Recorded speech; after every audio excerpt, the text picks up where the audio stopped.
I'm going to show you exactly how you use metal dies for crafting. This has a cute little bird cage and some birdies. So let's grab these and I'll show you what to do. This is my Sizzix die cutting machine. Sizzix is the brand. There's other ones that make them as well. This is called the Big Shot and it's a pretty large one, which is great for using bigger dies. It comes with a platform that gives you instructions on what to do. This is called a plate. Usually you sandwich the die and paper in between two of these. However, I do it a little bit differently. I have what's called a magic mat from scrapbook.com, and I use this as my sandwich, as my layers. I have a couple other things as well. I have this plate, a magnetic insert so that your dies snap directly to it. We'll use the magnetic platform along with our magic mat to create our first layer. I'm going to choose this paper to make a blue birdie. So we're going to take the bird and lay it face down. The magnetic platform made it so that it snapped right to it, but you can also use washi tape to hold it down. Then we're going to put our plate on top to essentially create our sandwich. And the trick with this is as you crank it through, you want to make sure you feel some tension. You want to make sure that it's thick enough. You can also play with layers of cardstock, cardboard, other plates, and other platforms till you get the perfect thickness. This should work just right. So we're going to go ahead and crank it through.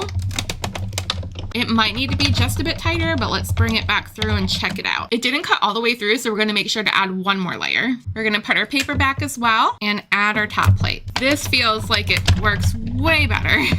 We're gonna run it back through one more time. And let's see if it cut. There's our adorable little bird. Now it did leave kind of an imprint in here, which means it might have been a little bit too tight, but these plates are meant to be replaced once they get too warped. So now that we have a bird, let's make a bird cage. I want to see if this stripy paper is going to work. I'll need to lay the cage just right so that it makes sense. Ideally, the paper should be a little bit taller, but this should work. We'll get our top plate on here and crank it on through. The cracking is okay. It sounds scary, but it definitely means it's doing the trick.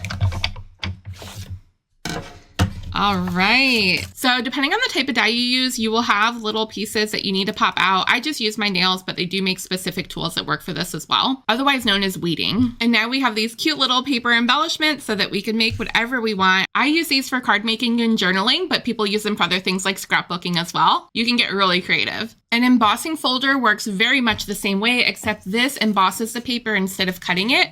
So this flips open, you're gonna put your cardstock inside and you're gonna run it through the machine, just like we did with the die. All right, let's get this one through.